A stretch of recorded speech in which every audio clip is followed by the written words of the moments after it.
కబుల్టలో breaking news చూస్తున్నాం. తూర్పుగోదావరి జిల్లా బోరన్నగూడెంలో పెను ప్రమాదం తప్పింది. ఆర్టీసీ బస్ అదుపు తప్పి కల్వర్టును ఢీకొంది. అనంతరం వేగంగా వాగు వైపునకు దూసుకెళ్లింది. రాజమండ్రి నుంచి నర్సీపట్నం వెళుతున్న బస్సులో సుమారు 50 మంది ప్రయాణికులున్నారు. అందులో 20 మందికి గాయాలైనట్లు తెలుస్తోంది. ఘటనా స్థలానికి చేరుకున్న పోలీసులు, స్థానికులు సహాయక చర్యలు చేపట్టారు. అయితే క్షతగాత్రులను ఏలేశ్వరం ప్రభుత్వ ఆసుపత్రికి తరలిస్తున్నారు. బస్సు ప్రస్తుతం వాగుకు, రోడ్డుకు మధ్య వేలాడుతోంది. వేగంగా వెళ్తున్న బస్సుకు బ్రేకులు ఫెయిల్ అవటమే అదుపు తప్పడానికి కారణమని పోలీసులు భావిస్తున్నారు.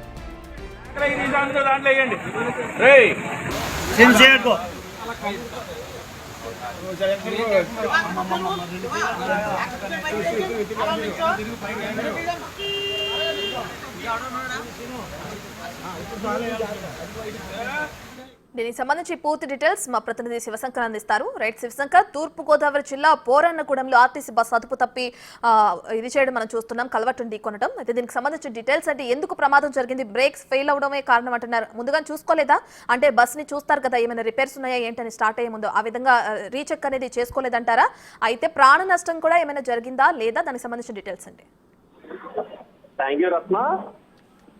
ఏదైతే బస్సు ప్రమాదం ఇక్కడ జరిగిందో ఇది రాజమంగి గ్రామానికి సమీపంలో అయితే బోరాన్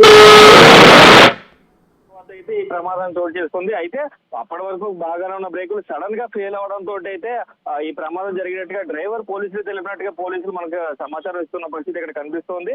అయితే కొంతమేర వేగంగా వెళ్ళడం కూడా అదుపు తప్పడానికి కొంత కారణం అంటూ కూడా కొంతమంది ప్రయాణికులు చెప్తున్నారు. అయితే పూర్తిగా బస్సులో 50 మంది ప్రయాణికులు అయితే ఉన్నప్పటికీ కూడా 20 మందికి స్వల్పంగా గాయాలైనట్లు అయినాయని కూడా మనకి ఇక్కడ తెలుస్తోంది. ఏదైతే పక్కనే ఉన్న పిహెచ్సి కూడా ఇప్పటికే తరలించిన పరిస్థితి కనిపిస్తోంది. ఏదైతే జడ్డంగి పిహెచ్సి ఏలేశ్వరంలో ఉందో అక్కడికి అయితే ప్రథమ చికిత్స కోసం అయితే క్షతగాత్రులను అక్కడికి తరలించారు. స్థానికుల సహాయంతో పోలీసులు అయితే ఏదైతే ఘటన జరిగిందో వెంటనే స్థానికులు గుర్తించి దీన్ని వారి అందరూ కూడా పోలీసులకు సమాచారం ఇచ్చారు. పోలీసులు వెంటనే రంగప్రవేశం చేసి అయితే ఆ పరిస్థితిని అదుపు చేసే పరిస్థితి ఇక్కడ కనిపిస్తుంది. ఏదైతే క్షతగాత్రులను కూడా ఇప్పటికే పిహెచ్సిలో ప్రైమరీ అయితే చేస్తూ ఉన్నారు. ఎవరికి కూడా ప్రాణాపాయ స్థితి అయితే లేదు, అందరికి కూడా స్వల్ప గాయాలే జరిగినాయి.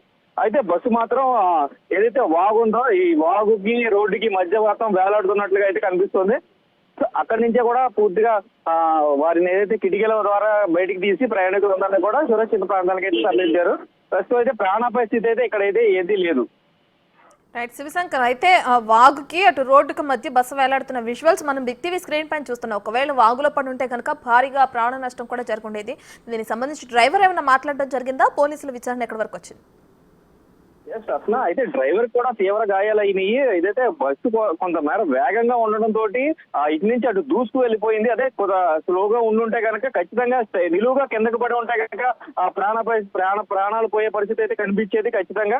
ఏదైతే కొంచెం వేగంగా ఉండడం వలన అది దూసుకుంటూ చిన్న వాగు అవడం తోటి, అదే పెద్ద వాగు అయితే కనుక ఖచ్చితంగా బస్సు స్ట్రైట్ గా కిందకి పడిపోయేది. ఏదైతే నిలువుగా కింద పడినప్పుడు ఆ ప్రయాణికులందరూ కూడా బస్సు బోల్తా పడేది, ప్రయాణికులు కూడా పరిస్థితి ఉండేది. కానీ చిన్న వాగు అవడం మేర ఈ బస్సు ఇటు నుంచి అటు స్టక్ అయిపోయినట్టుగా అయితే మనకి స్క్రీన్ పై కనిపిస్తుంది. ఇప్పుడు బిగ్ టీవీలో అందరూ స్క్రీన్ పై చూస్తున్నారు కూడా.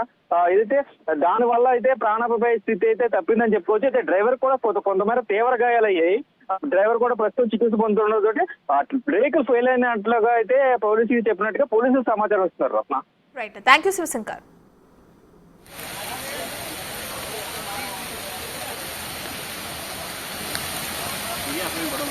అంటే